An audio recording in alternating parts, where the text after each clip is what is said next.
Welcome to the B2B Growth Blueprint podcast, where we talk with entrepreneurs, founders, and leaders at B2B services, tech, and SaaS companies to learn the systems and processes they've used to create success for their business. We'll also learn from marketing and sales experts to provide insights to help you grow your business. I'm your host, Mark Osborne, and the podcast is brought to you by Modern Revenue Strategies and their 10x ROI B2B growth guarantee. Schedule a free diagnostic call to learn the fastest path to double your B2B revenues in just 90 days. Hello, and welcome to another episode of the B2B Growth Blueprint podcast. I'm your host, Mark Osborne. Today, I'm very excited to welcome my guest, Jordan Thompson. Now, I'm going to read Jordan's bio to make sure I get this right. Jordan has been in the tech startup world for over a decade and helped grow 2 startups into adulthood and 1 exit, and started as employee number 7 at one of those. Since helping Talon Air, they're an electric vertical takeoff and landing aircraft company. In 2023, he's been working at TBG Ventures as a startup mentor, advisor, and consultant, working with technical founders in autonomy, clean tech, and artificial intelligence. Jordan's favorite companies to work for are those with social and accessibility benefits. Currently, he's helming his first venture as a founder, using AI to offer greater accessibility to recruiting resources for high school athletes who want to play in college and beyond. And that company is Recruited, but spelled R-A-I, recruited.com. You might want to check them out. Well, we're going to talk about that a little bit later too. But Jordan, welcome so much. So happy to have you here on the show. Happy to be here and happy to talk with you. I, always enjoy putting a bit of a mind meld together with like minds. And you have a lot of experience here. We have a lot of common ground, it appears, as we've been preparing for this podcast. Yeah. And let's dive into this. Awesome. So you've obviously done a lot of things and seen some interesting transitions in technology space and in AI and some of these things. Why don't you tell us your story of kind of what you've done and how it led you to where you are today? Yeah. Going back to the beginning, I'm a first generation Greek Angelino, born and raised here in the Los Angeles area. Stuck around, quite on is correct. Went to USC.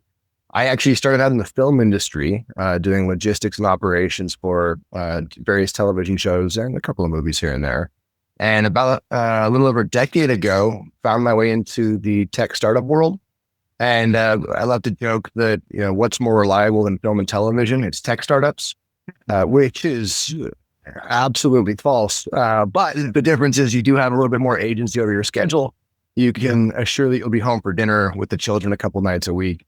And you do truly get to meet with similarly creative, but brilliant minds that are working on very hard problems for society. And I love that. The first company I got to work with was a JPL spinoff company, working with novelty metal alloys. You can find them, Amorphology, another tongue twister of a name, but AMORPH-ology. And I was working in robotics. I loved the accessibility play there, which is we were working on lowering the cost of actuators. And we were allowing essentially mom and pop scale companies to benefit from the industrial grade robotics that only, the Fortune 500 companies could afford at the time. From there, I went into the e-mobility, in a sense, electric vertical takeoff and landing aircraft at Talon Air. We were building dual purpose aircraft. So there were some Air Force applications. But again, the accessibility play there that I loved is the commercial side, where we could give high speed logistics to people that otherwise were in disenfranchised communities. Ground access wasn't as easy.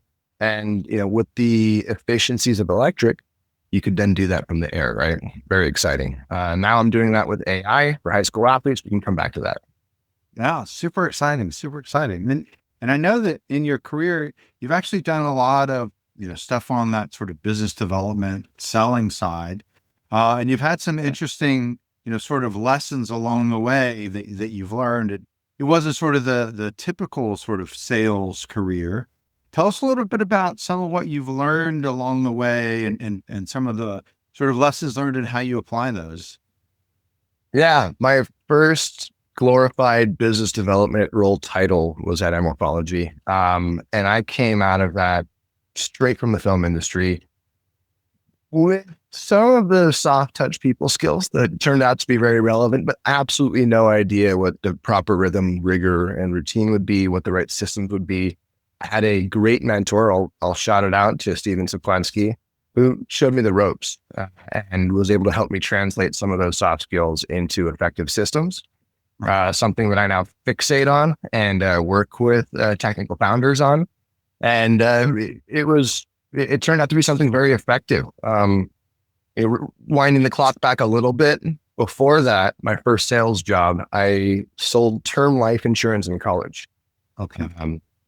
Something that I highly recommend no college kid, unless they're extremely tough and willing to get beaten down, ever does, because nobody wants to buy life insurance from a 20-year-old.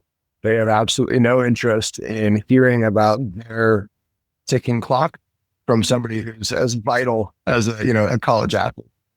And I learned a lot there. I learned about rejection. I learned that it's not the end of the world. I learned that sometimes you're not the right person to nurture certain funnels. And I was actually able to bring on a couple people, including the manager of a local Subway, who actually her success at selling life insurance showed me why I needed to step aside from that business and look at other ventures. That's really interesting. Well, and I love to hear you talk about it, being processed too, because so often, people think of sales as an event.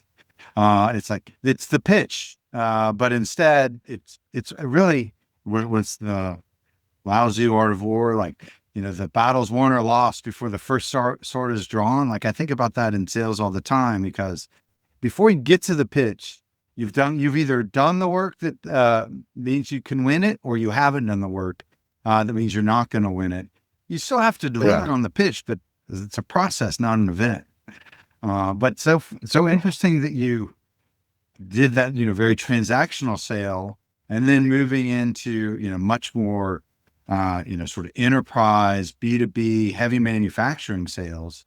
What was one of the, biggest surprises you got? So having sold insurance in college and then worked in, the movie industry, and then you move into, sort of a B2B, and I don't exactly know what Amorphology does, but seems like, pretty established buyers, long-standing relationships, probably an insular industry. What was your biggest surprise or lesson learned coming in thinking, well, I know what sales is?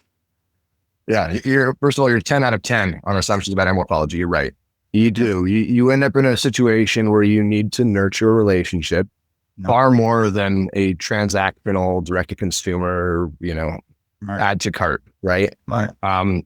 And going back to your Art of War reference, that's completely true, right? And, strategy is going to beat tactics, and there's a whole bunch of things about that. I believe that if you are a founder, if you have a company and you're a product-focused founder who's all in on getting your product sold, let me sell this thing as fast as I can, because that's when the venture capital dollars are going to flow in and I can become this resounding success. The odds are there's a decent chance you've neglected the whetstone. You've neglected working on the initial effort, which is customer discovery. Yeah. And that business development that sometimes comes out of customer discovery, if that product market fit is actually there. And when you talk about the difference between selling life insurance or any insurance, a product, versus selling an array of products and setting up an enduring partnership with a significant company, it has to be truly in line. Otherwise, you're going to burn calories in the wrong place. Calories and time, which are even more important than your calories, because that time is money when you're on a burn rate. And just give you an example, you can make anything out of metal, right? Yeah. Just about. All right. Maybe not anything. That doesn't mean every metal should make every object, and you're not going to force somebody to take your solution and convince them they have a problem. They have to have that problem first. And so if you go out there, and I lucked into doing it this way. I lucked into doing it this way because I didn't know any better. I was a young, dumb kid coming out of the film industry trying to figure out what was going on. And so when I started talking to people as a business development manager, I was really just asking customer discovery questions. I needed to know what they were doing. I had no idea. And bringing that fresh perspective unintentionally allowed me to realize, like, hey, actually, maybe we need to make these other things out of metal, not the ones that we've been looking at here right off the bat. And being able to accept that, working with founders that are nimble, willing to pivot a bit, and change everything from initial messaging in your marketing to that business development, to that sales. Note how sales is not the first thing being listed off there. Right. That's what's going to allow you to have efficiency through your funnel, proper conversion, less churn, and your leads won't be killing your business, so to speak. I appreciate the plug. And so for the audience, I published a book a few years ago called Are Your Leads Killing Your Business? And Jordan and I have talked about this because so often companies are just obsessed with, I need more and more and more.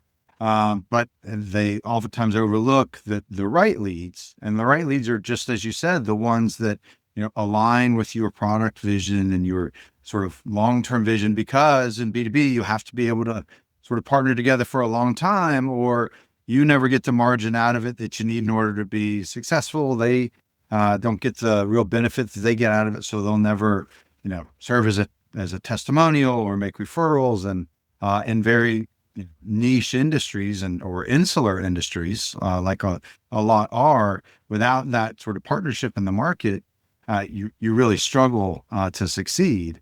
And it's interesting that you talked about the sort of the ability of this founder to pivot and to take the feedback from the marketplace.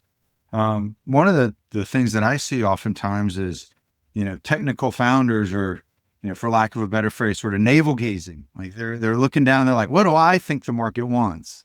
Then they make that, and that's okay to start with that hypothesis, but you then need to take the feedback from the marketplace as your salesperson's out there in the market, or as your marketing team is seeing what's getting connection, as your customer success team is saying what people are really asking for or really happy with, and use that to guide strategy. What are some of the ways that you have seen companies be successful at incorporating that feedback into evolving a product vision, or into pivoting to make different things out of different metals instead of maybe the original one that they had planned on? Yeah. And sorry for watering down that example so much. Certain things need to remain less specific. Sure. But no, I can, with the eVTOL company, perhaps your engineers who are really focused on executing want to make the highest likelihood of success, easiest aircraft that sort of fits the general envelope of what you want to demonstrate, right? Maybe they want to build something to a scale that they feel comfortable with because they're going to look good at the end of the day. I did my job. Right. And that's another tough thing too. That's opening a whole other can of worms, which is like organizational alignment. Save that for a different podcast, perhaps. But in this case, if you have good founders, if you have good heads on the top of the chicken, they're going to take what you see, doing that customer discovery, doing that market research, and they're going to take the abilities of their engineers and they're going to push them as far as they believe that team is comfortable doing. You present the facts for a very clear requirement of a bigger volumetric capacity, or a bigger kilogram capacity, or a longer range for that aircraft. And, that's a pretty linear example in 3 different performance categories, but it's a real one.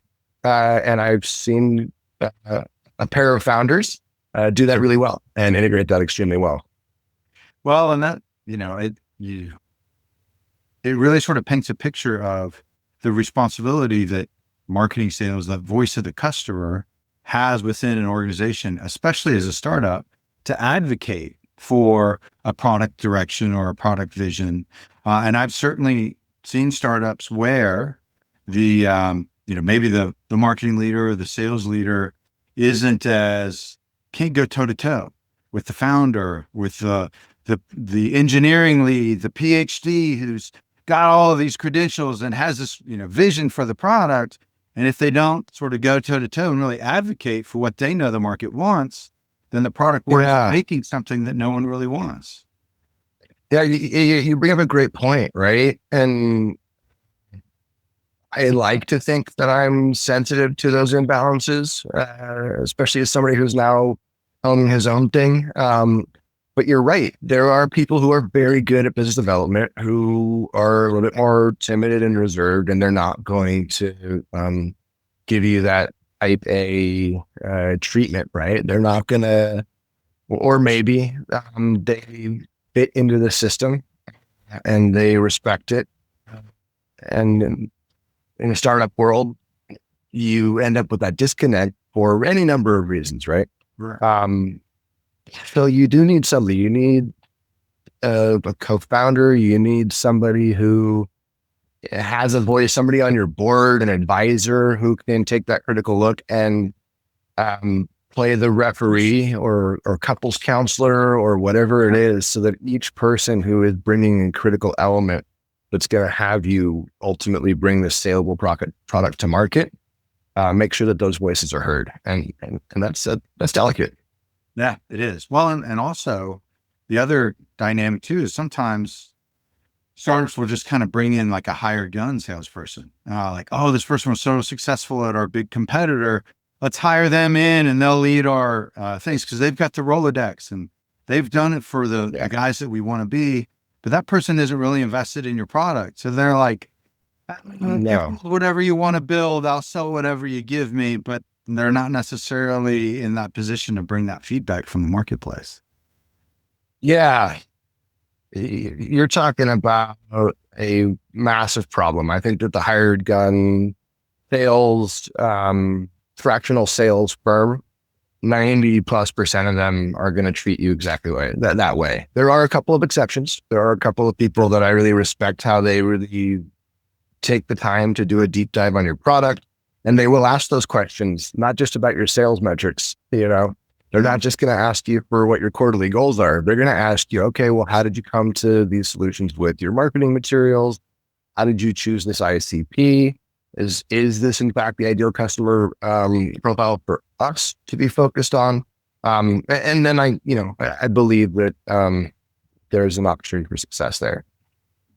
Yeah. If you're hammering one pie chart in the top right corner of your Salesforce dashboard and nothing else, you're missing the big picture, and you deserve to go work at a larger corporation. It's not a startup game for you. That's right. It's definitely a mindset thing.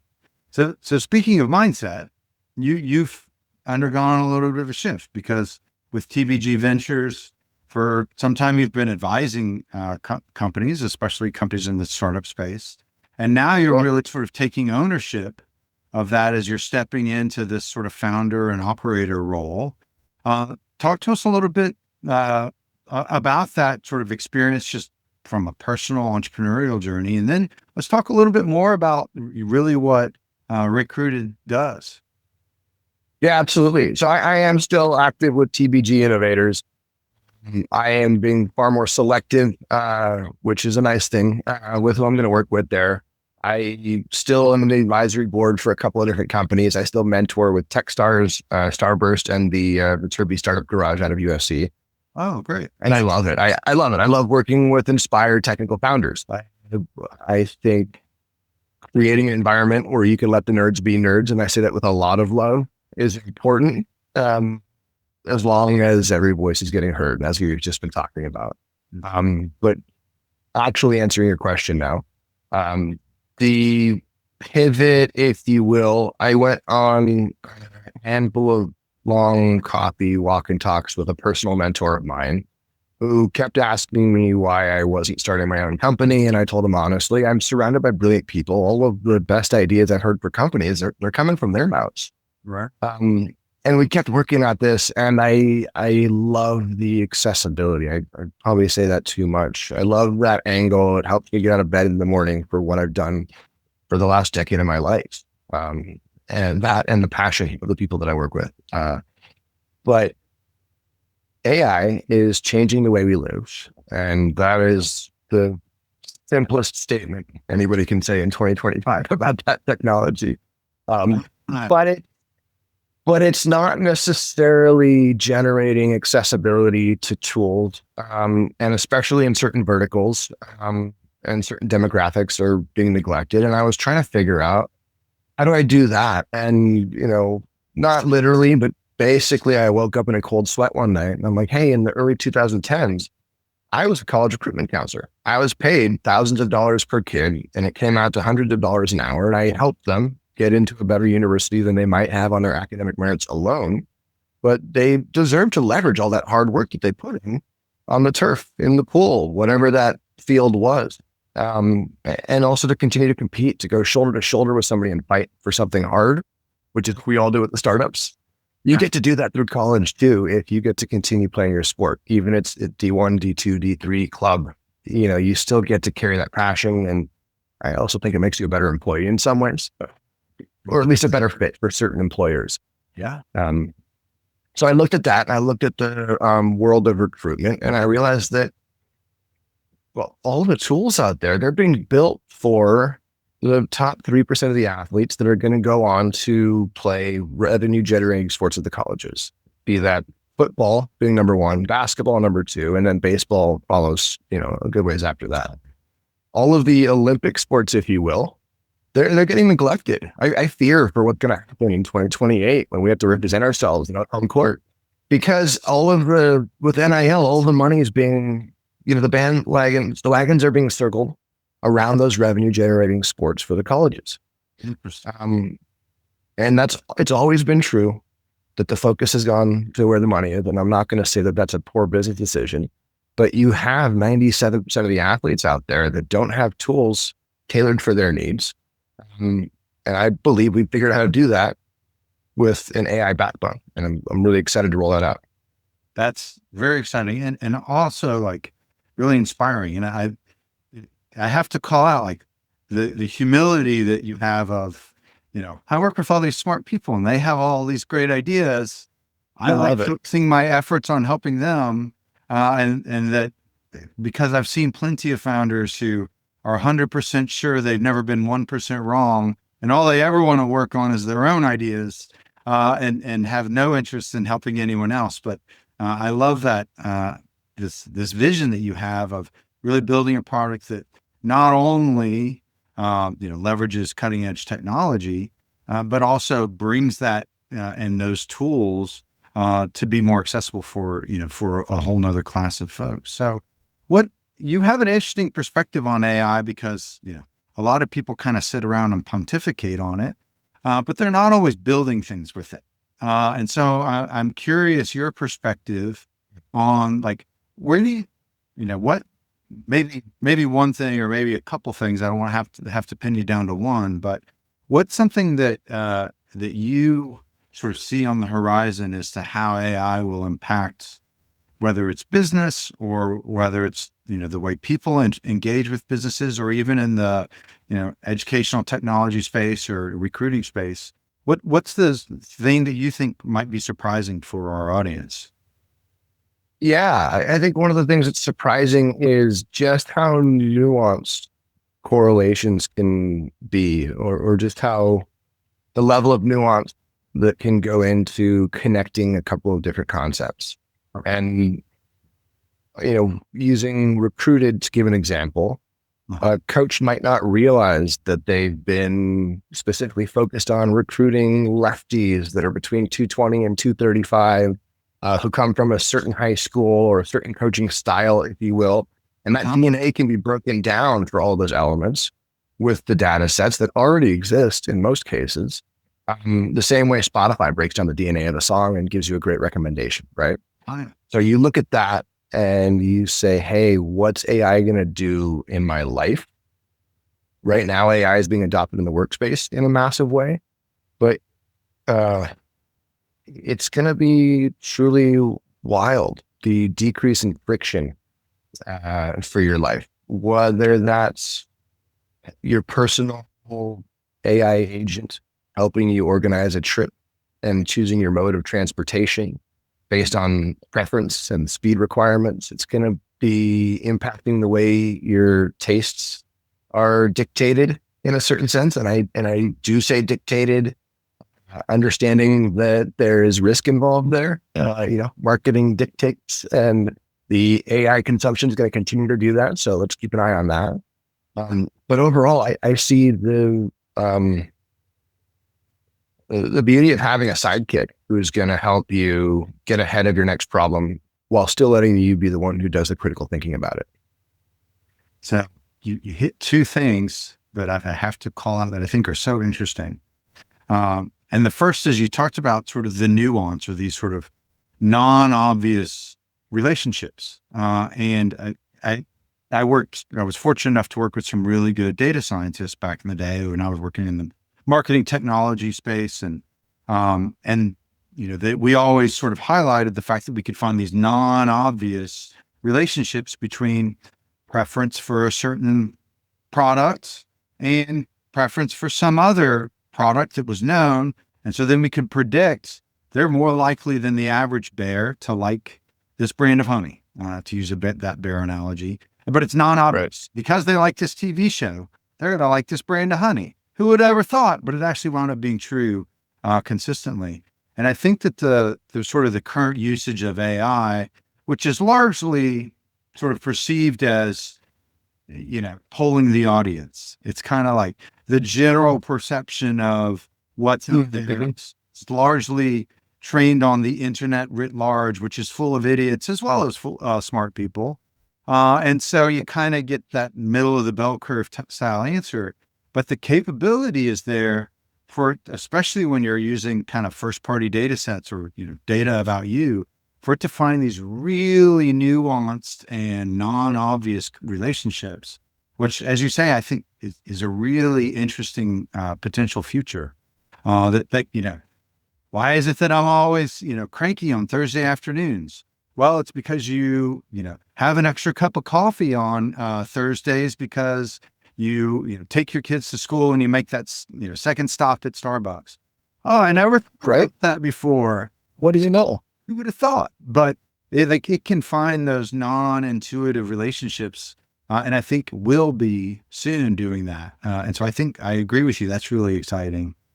And then you also talked about, the role of marketing and sales, and I definitely believe this, that I actually envision a future where your personal agent will use all of your preferences, including lots of nuance like, well, I prefer to fly this airline because I got the miles, but I'm willing to fly this other one if it's, a certain percent cheaper. And I prefer to fly out of this airport because it's near where I live, but I also like this one because it's easy. And so all of that different nuance, that bot will go talk to a bot representing all of those different airline travel options, and they'll figure it out together. And then you'll get presented a recommendation based on all your preferences. Yeah, I think that's absolutely true. And it's awesome. It's exciting. As long as you have the big red button that you could smash if you don't like what's going on, that matters. And where I do think I draw the line right now, and maybe it's overly sentimental, is interpersonal conversations, right?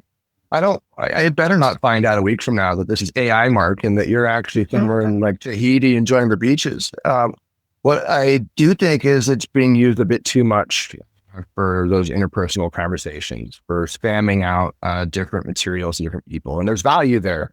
But again, if you don't use your brain, and I know you do, but if we're not using our brains to do what the human brain is still significantly better to do, and it's to process all that cross-disciplinary information and actually read and appreciate the human being who's across from them, then we're going to miss, there's going to be some slippage when you figure out how to actually take something out there, and you're going to end up force feeding somebody a product that's not quite for them.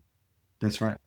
Yeah, well, not only that big red smash button, I don't like it, but also the transparency, because as a marketer, one of the things that I fear is the day that, my bot that I've enabled gets bribed by Yeah. an airline to say, just tell him this is the best option based on his preferences. And Very real. there's a risk there, especially if the company that makes my bot is sponsored by someone that's a shareholder in that airline, and there's some cross purposes in their incentives. Like that's the thing that I worry the most about. And I think honestly, like we see that today in the social media feeds that drive perceptions and preference, and the ownership of those companies that drive that, and then the ownership of other companies that are creating that content. There's a lot of sort of perverse incentives happening, for lack of a better phrase. Yeah, there is. And then even wilder beyond that is the unintentional biases, right? The ones that live below the surface that we're all guilty of. And if you're building something, your biases will tend to flow into it. And when you talk about something that AI, like Recruiter even, that's going to influence so many people's lives, it's really important to take a deep, hard, introspective look and make sure that you're accounting for all kinds of personas, all kinds of realities, not just your own. Yeah. Well, Jordan, you're obviously a super smart guy and have a ton of really interesting experience. So we could talk all day, but I got to be mindful of your time. But before I let you go, what's the best way for folks to get in touch with you? Yeah, my website, tbginnovators.com. TBG is an acronym for the Big Greek. So Okay. tbginnovators.com. Take a look around. If there's any questions about your business that you think I can help you answer, I will be happy to do so either formally or informally. I think I've said it enough, but I really enjoy being a part of this space and talking with founders that are doing cool stuff. Awesome. Well, Jordan, thank you so much for taking the time to join us today. My pleasure. Thank you for having me, Mark. And I look forward to continuing these conversations offline. That's all right. Talk to you soon. Thank you for joining this episode of the B2B Growth Blueprint podcast. We hope you've gained insights to grow your business. If you enjoyed this discussion, please rate, comment, like on your favorite platform, and share to others who will find it useful. Do you know a CEO, founder, or leader at an early stage B2B services, tech, or SaaS company who would like to be a guest and share their story? Send us a note. Let's schedule a conversation.